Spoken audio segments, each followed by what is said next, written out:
तो 4 किलोवाट के देसी सोलर इन्वर्टर की इंस्टॉलेशन मुकम्मल कर लेने के बाद अब बारी आती है इसकी लोड टेस्टिंग करने की। तो यहाँ पर अभी इसकी जो आउटपुट है वो हमने ऑफ़ कर रखी है। फ़िलहाल यहाँ पर ये वापटा का लोड हमने चला रखा है। 224 वोल्टेज आ रहे हैं वापटा के, 1.4 एम्पेयर जो करंट है वो ले रही है। यहाँ पर ये जो आउटपुट है ये इन्वर्टर की होगी, ठीक है। चेंज ओवर हमने लगा रखा है कि जब ज़रूरत हो वापटा और सोलर पे कर सकें।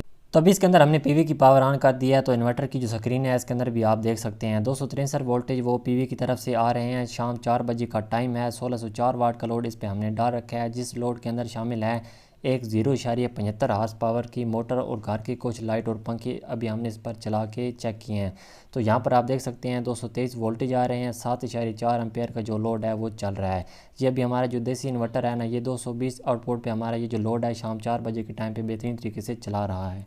तो अभी 4 किलोवाट के सिस्टम को आप खुद किस तरीके से इंस्टॉल कर सकते हैं, एक एक कनेक्शन करके आपको दिखाऊंगा। वीडियो को आपने मुकम्मल देखना है ताकि आपको समझ आ सके और आप अपने घर के अंदर ये सिस्टम खुद लगा सके। 8 पैनल हमने इसके अंदर जोड़े हैं सीरीज़ में, जिनको कंपनी के 550 वाट के सोलर पैनल को लगाने के लिए हमने यूज़ किए हैं 2 L3 स्टैंड और एक L2 स्टैंड। L3 और L2 स्टैंड की जो फिटिंग की वीडियो है वो मेरे चैनल पर मौजूद है, आप वो वीडियो देख सकते हैं। लेकिन यहाँ से जो नीचे डीबी बॉक्स के कनेक्शन है ना, वो आपने ज़रूर देखने हैं, क्योंकि एक जो आम बंदा होता है वो ज़्यादा यही चाहता है कि हमें जो इसके कनेक्शन है वो करके दिखाए जाएँ। तो इंशाल्लाह इस वीडियो के अंदर एक एक कनेक्शन करके आपको दिखाऊंगा।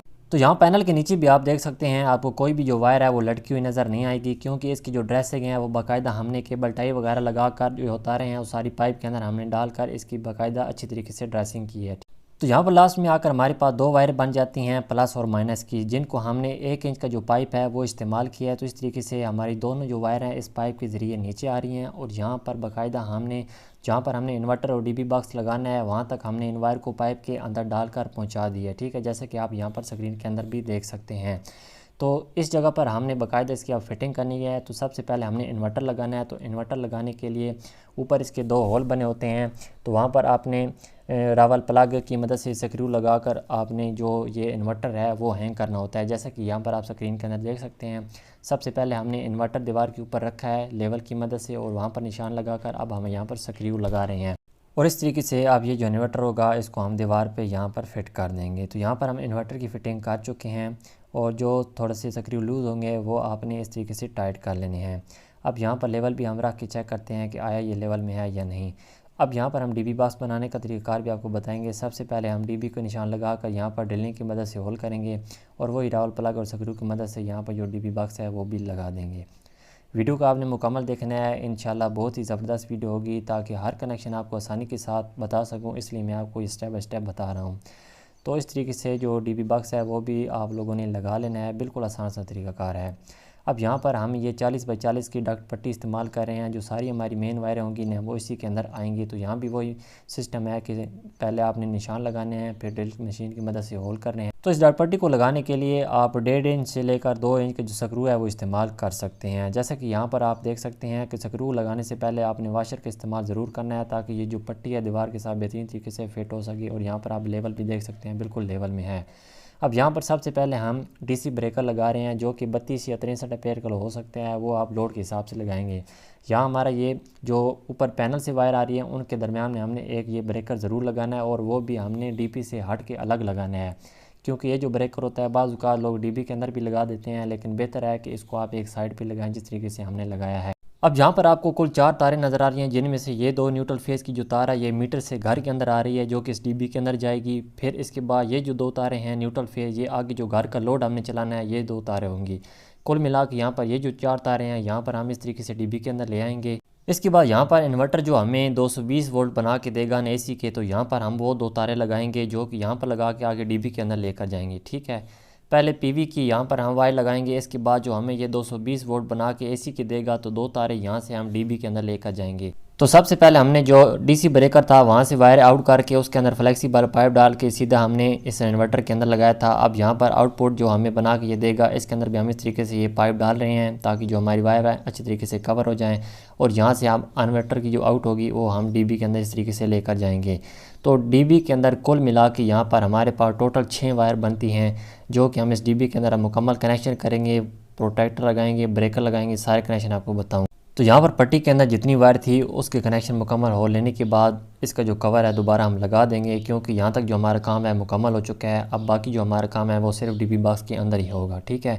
ये इन्वर्टर की है, ये आउट की और ये मीटर की, ठीक है। टोटल 6 तारें हैं दोस्तों। अब यहाँ पर आपने गौर से देखना है, सबसे पहले हमारे जो मीटर की वायर घर के अंदर आएंगी ना, तो वो सबसे पहले हम इस डीपी बॉक्स के अंदर लगाएंगे। तो वो हमारी जो तारें हैं वो सबसे पहले हम प्रोटेक्टर के अंदर लगाएंगे, न्यूट्रल और फेस।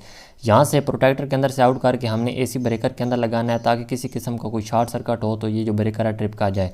ब्रेकर से आउट करके हमने चेंज ओवर के एक पॉइंट पे इस तरीके से यहाँ पर न्यूट्रल दे दिया है। यहाँ पर हम वापटा लगाएंगे और यहाँ से आउट आगे घर का जो लोड है वो हम यहाँ पर लगाएंगे। इन्वर्टर से आउट होकर वायर यहाँ पर हम लगाएंगे और यहाँ से प्रोटेक्टर से आउट होकर इसी तरीके से हमने इस ब्रेकर के अंदर लगाई है न्यूट्रल और फेस, और इस ब्रेकर से आउट करके चेंज ओवर के नीचे लगा दिए। जब इस चेंज ओवर को हम नीचे करेंगे तो हमारे जो घर का लोड है वो वाटर पे चलेगा, चेंज ओवर को ऊपर करेंगे तो सोलर पे चलेगा। तो इस तरीके से यहाँ पर सारे ब्रेकर हमने फिट कर दिए हैं, जैसा कि मैंने आपको बताया था। फर्स्ट ऑफ ऑल यहाँ पर हमने मीटर की वायर लगाई है यहाँ पर, ठीक है, इस तरीके से देख सकते हैं। और यहाँ पर हम लगाएंगे जो इन्वर्टर हमें 220 बना के देगा वो, ठीक है। और घर का लोड की जो वायर है वो चेंज ओवर के इन पॉइंट के ऊपर हमने ये लगा दी है, ठीक है। अब इस तरीके से दोस्तों यहाँ पर ये थोड़ी सी जो वायर है वो कम पड़ गई थी, इन्वर्टर से जो आउट होकर वायर आ रही है। तो यहाँ पर हमने जोड़ लगाने के बजाय जो इसके अंदर हमने कनेक्टर लगा दिया है, और यहाँ से वायर हम लगा कर कनेक्टर के अंदर और इस तरीके से प्रोटेक्टर के अंदर लगा देंगे तो हमारी जो कनेक्शन है मुकम्मल हो जाए। तो सारी वायरें मुकम्मल कर लेने के बाद अब बारी आती है इसकी लोड टेस्टिंग की। तो अभी हमने जो घर का लोड है फिलहाल वापटा पे ऑन किया है। तो जैसा कि आप देख सकते हैं ये जो वापटा वाला प्रोटेक्टर है 224 वोल्ट ये वापटा के आ रहे हैं। 1.4 एम्पेयर का जो लोड है वो घर का अभी वापटा पे चल रहा है, ठीक है, जिस तरीके से यहाँ पर आप देख सकते हैं। और ये जो हमारा प्रोटेक्टर है ये ऑफ़ है, क्योंकि अभी हमने जो इन्वर्टर है वो ऑफ़ रखा है। जैसे हम इस चेंज ओवर को ऊपर सोलर पे करना होगा, चेंज ओवर को ऊपर करेंगे तो यहाँ पर हमारा जो सारा सिस्टम है वो शो हो जाएगा। अभी पीवी हमने ऑफ़ कर रखी है। अब यहाँ पर मैंने पीवी का जो ब्रेकर है वो भी ऑन कर दिया है, तो इन्वर्टर ऑन होती है। इसके अंदर आप देख सकते हैं जो हमारे वोल्टेज हैं पीवी के 263 वोल्टेज आ रहे हैं, क्योंकि शाम 4 बजे का टाइम है। और अभी इस पर जो लोड हमने चलाया है 1604 वाट का लोड चलाया है।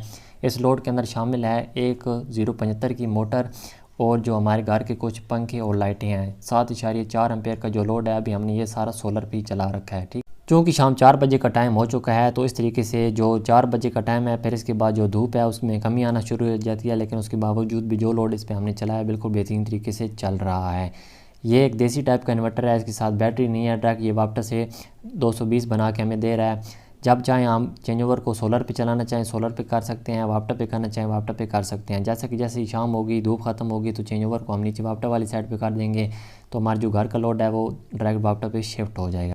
दोस्तों मेरी हमेशा यही कोशिश रही है कि मुझ नाचीज़ के पास जितना भी इस चीज़ का इल्म है वो खलूस दिल के साथ आप लोगों तक पहुँचाऊँ, और हर उस बंदे तक पहुँचाऊँ जो कि इस चीज़ को ख़ुद करने का शौक़ रखता है और इस चीज़ में दिलचस्पी लेता है।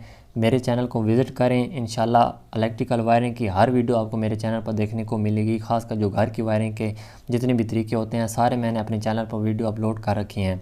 अगर आप समझते हैं कि इस वीडियो से आपको कुछ सीखने को मिला है, अपने इल्म में इजाफे के लिए मेरी सपोर्ट के लिए चैनल को सब्सक्राइब कर दें, साथ घंटी को दबा दें, ताकि आइंदा भी मेरी इस तरह की वीडियो आपको देखने को मिलती रहें। दुआ में याद रखिएगा। मिलते हैं नेक्स्ट वीडियो में, तब तक के लिए अल्लाह हाफिज़।